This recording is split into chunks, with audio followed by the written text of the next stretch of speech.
देखिए आज जो हम लोग जो है टीचिंग ऑफ वैल्यू में यूनिट 3 का जो टाइटल है वो है नकारात्मक मूल्य अथवा अवमूल्य। देखिए प्राचीन समय की जब हम बात करते हैं तो प्राचीन समय में भी मूल्य विद्यमान थे, लेकिन लोगों के द्वारा शब्दों के रूप में जो प्रदर्शित किया जाता था वो शुभ अर्थात अच्छाई और अशुभ अर्थात बुराई, इस तरह की एक अवधारणा जो है बनी हुई थी। अच्छे कामों को शुभ कार्यों से जोड़ा जाता था और बुरे कार्यों को अशुभ कार्यों से जोड़ा जाता था। हम देखते हैं कि जो नकारात्मक मूल्य होते हैं, चूंकि व्यक्ति जो है उसके पास दो ऑप्शन होता है, या तो वो सकारात्मक मूल्यों की ओर जाए या फिर नकारात्मक मूल्यों की ओर जाए। तो हम देखते हैं कि मूल्यों का हस्तांतरण होता है, मूल्य एक स्थान से दूसरे स्थान परिवर्तित होता है और हम प्रयास करते हैं कि सकारात्मक जो मूल्य है उस पर बल दिया जाए। ठीक है, मूल्यों के प्रसार और हस्तांतरण के दौरान इस बात पर विशेष ध्यान रखना चाहिए कि विद्यार्थी जो है वो केवल सकारात्मक मूल्यों को ग्रहण करें। हम देखते हैं कि मूल्यों को व्यक्ति जो है इच्छा पूर्ति का साधन भी मानता है, मूल्यों को अपने आप परिवर्तित करने का प्रयास करता है या अपने अनुसार उसको परिभाषित करना भी चाहता है। कई बार ऐसी विषम परिस्थितियां होती हैं जहां पर वह मूल्यों की बातों को छोड़ने का प्रयास करता है और अपने अनुसार एक आइडियल या आदर्श या मूल्य को स्थापित करने का प्रयास करता है। नेक्स्ट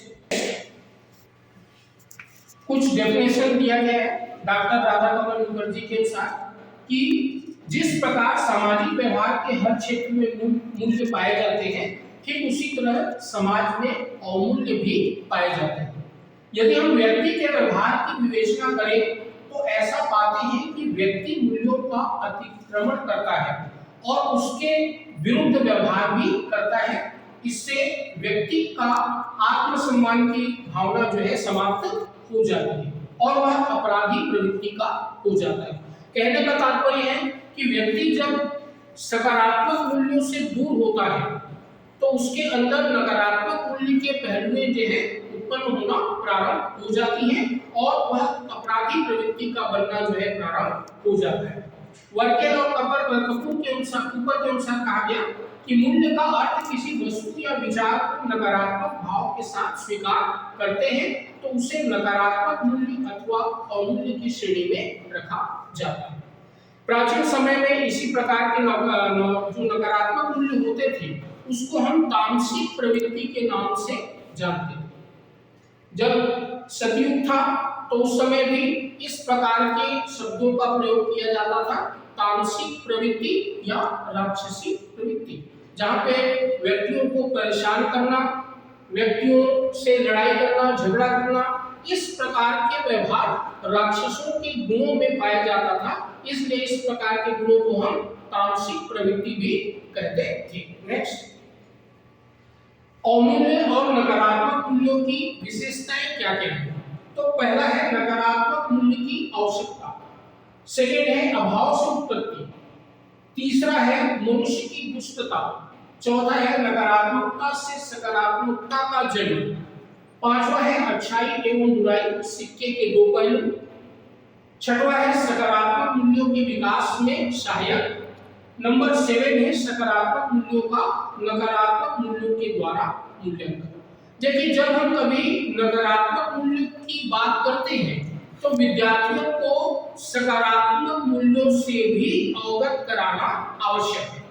जैसे हम विद्यार्थी को कहते हैं कि विद्यार्थियों को हमेशा सच कहना चाहिए, ठीक है, तो सच बोलवाने के लिए या विद्यार्थियों की आदतों में निर्माण करने के लिए आवश्यक होगा कि उसके जो नकारात्मक मूल्य हैं जिनको कि हम झूठ कहते हैं, इससे भी विद्यार्थियों को परिचित कराया जाए।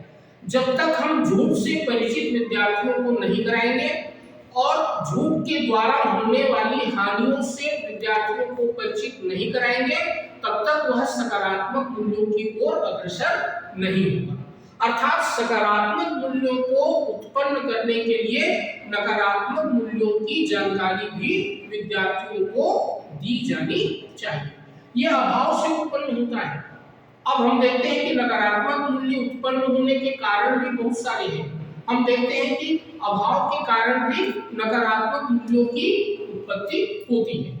जब विद्यार्थियों या व्यक्तियों की आवश्यकताएं पूर्ण नहीं होती हैं, अर्थात अभाव की स्थिति जब निर्मित होती है, तो हम देखते हैं कि अभाव के कारण व्यक्ति जो है नकारात्मक मूल्यों की ओर अग्रसर हो जाता है और कम समय में ही अधिक की लालसा या अधिक की प्राप्ति करने के कारण वह शीघ्र ही नकारात्मक मूल्यों की ओर अग्रसर हो जाता है।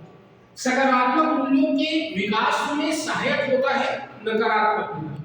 यदि आपको विद्यार्थियों के अंदर सकारात्मक मूल्यों का समावेश अधिकतम करना है, तो विद्यार्थियों को नकारात्मक मूल्यों की जानकारी 100% दी जानी चाहिए।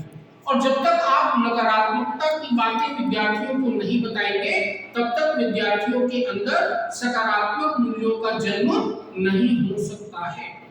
अर्थात व्यक्ति और विद्यार्थियों में सकारात्मक मूल्यों का विकास करने के लिए नकारात्मक मूल्यों का या नकारात्मक मूल्यों की चर्चा करना भी आवश्यक होता है। नेक्स्ट, नकारात्मक मूल्य उत्पन्न होने के कारण हम देखते हैं कि विद्यार्थी जो है वो ज्यादातर समय जो है विद्यालय में होते हैं। ठीक है, घर परिवार के बाद जो अधिकतम समय व्यतीत करता है विद्यार्थी, वो कहाँ होता है? विद्यालय में। तो विद्यालय का तुलनात्मक जो वातावरण है, ये भी नकारात्मक मूल्य उत्पन्न होने के कारणों के अंतर्गत आता है। मूल्य द्वंद की स्थिति बनती है। समाज में अनेक धर्म, अनेक जाति के लोग निवास करते हैं और सभी धर्म ग्रंथों में जो बातें लिखी गई हैं वो सकारात्मक मूल्यों की बातें लिखी गई हैं। लेकिन जब व्यक्ति धर्म को मूल्य से अलग करता है, तो वह कट्टरता का रूप धारण कर लेता है और अपने धर्म के प्रचार के कारण उसमें जो बातें लिखी गई हैं उसमें वह विभेद करना प्रारंभ कर देता है। तो मूल्यों में या व्यक्तियों के विचारों में जब विभिन्नताएं आती हैं किसी एक बात को लेकर, तो मूल्य द्वंद की स्थिति जो है उत्पन्न होती है। मूल्य चयन का अभाव। आज के समय में हम देखते हैं कि विद्यार्थियों के पास मूल्य के चयन करने का अभाव पाया जाता है। वो सोच नहीं सकता कि उसको किस प्रकार के मूल्यों को ग्रहण करना चाहिए, क्योंकि हर बालक जो है अपने भावी जीवन में किसी उद्देश्य को लेकर चलता है। कोई राजनीतिज्ञ बनना चाहता है, कोई शिक्षा के क्षेत्र में जाना चाहता है, कोई टेक्नोलॉजी के क्षेत्र में जाना चाहता है। तो आप देखते हैं कि धर्म के क्षेत्र में आगे बढ़ना चाहता है। तो हर विद्यार्थी के उद्देश्य अलग अलग होने के कारण वह सभी मूल्यों का चयन नहीं कर पाता। एक राजनीतिक क्षेत्र में जाने वाला विद्यार्थी या व्यक्ति जो है राजनीतिक मूल्यों का चयन करता है, सामाजिक मूल्यों का चयन करता है, लेकिन वो धार्मिक मूल्यों का चयन नहीं करता। तो मूल्य चयन का अभाव भी नकारात्मक मूल्य उत्पन्न होने के कारण में बताया गया। नैतिकता के अभाव, गलत आदर्श बनाना, प्रतियोगी वातावरण, निर्धनता, ईश्वर पर अनास्था और पारिवारिक मूल्यहीन पृष्ठभूमि, ये ऐसे कारण हैं जिनके कारण विद्यार्थियों में या व्यक्तियों में नकारात्मक मूल्य उत्पन्न होते हैं। हम देखते हैं कि कई बार विद्यार्थी जो है गलत आदर्श स्थापित कर लेते हैं या गलत आदर्श बनाने का प्रयास करते हैं। तो इन कारणों की वजह से भी विद्यार्थियों के अंदर नकारात्मक मूल्य जो है विकसित होते हैं। निर्धनता, गरीबी या कमी, आर्थिक रूप से जो बालक कमजोर होता है, आवश्यकताएं अधिक होती हैं, सोच व्यापक होता है और निर्धनता जो है इन कार्यों को पूरा करने में जो है सक्षम नहीं कराता। तो कई बार निर्धनता के कारण भी विद्यार्थियों में नकारात्मक मूल्य उत्पन्न हो जाते हैं। ईश्वर पर अनास्था, जो व्यक्ति आध्यात्मिक होता है, जिस विद्यार्थी की सोच आध्यात्मिकता से जुड़ी हुई होती है, ऐसे विद्यार्थियों के अंदर सकारात्मक मूल्यों का विकास बहुत जल्द से हो जाता है। जबकि जो विद्यार्थी ईश्वर पर आस्था नहीं रखते, ईश्वर पर आस्था नहीं रखते, साथ ही वो धर्म की बातों से दूर रहते हैं, सामाजिक कार्यों से दूर रहते हैं, ऐसे विद्यार्थियों के अंदर नकारात्मक मूल्य जो है ज्यादा उत्पन्न होते हैं। पारिवारिक पृष्ठभूमि भी कई बार हम देखते हैं कि मूल्यहीन होता है। परिवार में लड़ाई झगड़े किसी भी कारण को लेकर होते हैं, जिनके कारण विद्यार्थियों के अंदर नकारात्मक मूल्य जो है विकसित होते हैं। नैतिकता का अभाव पाया जाता है, क्योंकि मूल्य चरित्र निर्माण करने का एक साधन माना गया है। मूल्य की प्राप्ति विद्यार्थियों को परिवार से ही मिलना प्रारंभ हो जाता है। लेकिन अगर मूल्यहीन पृष्ठभूमि है किसी परिवार की, तो ऐसे समय में हम देखते हैं कि विद्यार्थियों के अंदर नैतिकता का अभाव पाया जाता है। सामान्यतः समाज में आपने देखा होगा कि परिवार में जब कोई संबंधी या कोई रिश्तेदार आते हैं तो पेरेंट्स कहते हैं कि प्रणाम कीजिए, ठीक है, या नमस्कार कर लीजिए, गुड मॉर्निंग कह लीजिए। क्यों कहा जाता है? क्योंकि ये मूल्य के लक्षण होते हैं। विद्यार्थियों के अंदर आध्यात्मिकता के गुण, दूसरों की सहायता करना, दूसरों का आदर करने का गुण जो है परिवार से ही प्रारंभ कर दिया जाता है। लेकिन अगर मूल्यहीन पृष्ठभूमि होगा तो ऐसी स्थिति में विद्यार्थियों के अंदर भी नैतिकता का अभाव देखा जाएगा, जिसके कारण विद्यार्थियों के अंदर नकारात्मक मूल्य उत्पन्न हो जाते हैं। नेक्स्ट, नकारात्मक मूल्य अथवा अमूल्यों का प्रभाव। अब देखिए, हमने नकारात्मक मूल्य उत्पन्न होने के कारणों को देखा। अब देखते हैं कि नकारात्मक मूल्यों का प्रभाव क्या होता है। तो सामाजिक अव्यवस्था, नैतिकता का पतन, दुर्गुणों का विकास, अशांतिपूर्ण वातावरण, आर्थिक प्रगति में बाधा, धार्मिक असहिष्णुता, विलासितापूर्ण जीवन शैली, आध्यात्मिकता में कमी और सामाजिक विघटन। तो सामाजिक अव्यवस्था का महत्वपूर्ण कारण होता है कि विद्यार्थी या व्यक्ति जो है मूल्यों से नहीं जुड़ पाते हैं। अगर हम कहते हैं कि दूसरों की सहायता करनी चाहिए, आपका पड़ोसी कभी आपसे कोई सहायता मांगता है तो आपको देना चाहिए। अगर आप नकारात्मक मूल्यों की ओर अग्रसर होते हैं तो आप ऐसा कार्य नहीं करते, जिसके कारण धीरे धीरे समाज में व्यवस्था जो है डगमगाने लगती है, गड़बड़ाने लगती है और अशांतिपूर्ण वातावरण जो है निर्मित होना प्रारंभ हो जाता है। धार्मिक असहिष्णुता की भावना भी विकसित होती है। लोग अपने धर्म के प्रति कट्टरता का भावना विकसित करते हैं। लोग कहते हैं कि हमारा धर्म ही सर्वोपरि है, बाकी सब बेकार है। आध्यात्मिकता में कमी पाई जाती है। जो व्यक्ति नकारात्मक मूल्यों से जुड़ा हुआ होता है, उन व्यक्तियों के अंदर आध्यात्मिकता के गुणों में कमी पाई जाती है। और जब व्यक्ति नकारात्मक मूल्यों से जुड़ता है तो हम देखते हैं कि सामाजिक विघटन होना भी प्रारंभ हो जाता है। पुराने समय में जो परिवार होते थे वो संयुक्त परिवार होते थे, लेकिन आज के समय में हम देख रहे हैं कि एकल परिवार हो गया है। लोग केवल अपनी ही सोचते हैं और अपने परिवार के बारे में सोचना छोड़ चुके हैं। तो ये क्यों होता है? क्योंकि व्यक्ति जो है या व्यक्ति के अंदर जो है अहम या ईगो की भावना जो है विकसित हो जाती है। मैं और मेरा की बातें यदि व्यक्ति करता है तो हम देखते हैं कि धीरे धीरे सामाजिक विघटन होना भी प्रारंभ हो जाता है। नेक्स्ट, नकारात्मक मूल्यों को दूर करने में शिक्षा की भूमिका। ये महत्वपूर्ण टाइटल है कि शिक्षा की क्या भूमिका हो सकती है। तो सबसे पहला है पाठ्यचर्या में परिवर्तन, सेकेंड है शिक्षक की भूमिका में परिवर्तन, थर्ड है शिक्षक का नैतिक आचरण, नंबर 4 है कक्षा में नकारात्मक मूल्यों को हतोत्साहित करना, नंबर 5 विद्यालय में मूल्य परक जो पुस्तकें होती हैं उनका संग्रह करना, नंबर 6 सादा जीवन उच्च विचार को प्रोत्साहन देना, नंबर 7 स्वाध्याय हेतु प्रोत्साहन देना, नंबर 8 सांस्कृतिक गतिविधियों का आयोजन, नंबर 9 मूल्य द्वंद्वों को दूर करना और नंबर 10 कक्षा शिक्षण के दौरान सकारात्मक मूल्यों को प्रोत्साहित करना। सबसे पहली जो बात आती है पाठ्यचर्या में परिवर्तन। हालांकि जो भी कैरिकुलम किसी भी कक्षा के बनाए जाते हैं वो इस प्रकार से बनाए जाते हैं कि उन विषयों में मूल्यों का समावेश हो।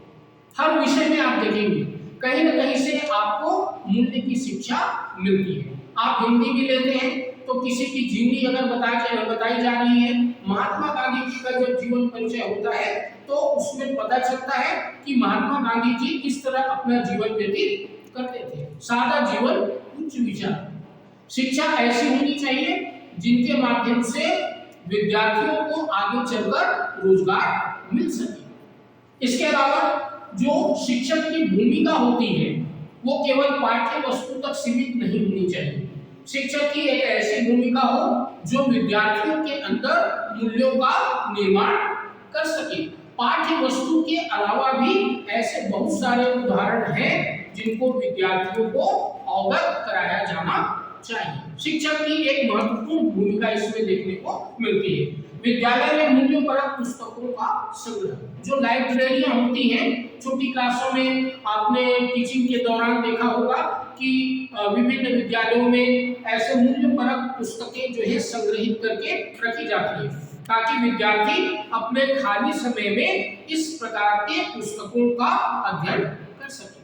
महाराणा प्रताप की जीवनी, महात्मा गांधी जी की जीवनी, नेता सुभाष चंद्र बोस की जीवन परिचय, इस तरह की जो पुस्तकें होती हैं वो विद्यार्थियों को मूल्यों से जोड़ने का काम करती हैं। सादा जीवन, उच्च विचार को प्रोत्साहित करना शिक्षा का प्रमुख कार्य है। जब विद्यार्थी आध्यात्मिकता से जुड़ता है तो उसका जीवन जो है सादा जीवन, उच्च विचार की ओर अग्रसर हो जाता है। स्वाध्याय को प्रोत्साहित किया जाना चाहिए। मैंने आपको बताया जापान में कि ऐसी बहुत सारी पुस्तकें हैं जिसका अध्ययन विद्यार्थी अपने ऑफ टाइम में भी, विद्यालय के बाद भी कर सकता है या लाइब्रेरी जो टाइम या समय होता है उसमें जाकर भी इस प्रकार के पुस्तकों का अध्ययन करके मूल्यों को विकसित कर सकता है। मूल्य द्वंद को दूर करना, सहयोग की भावना विकसित करना।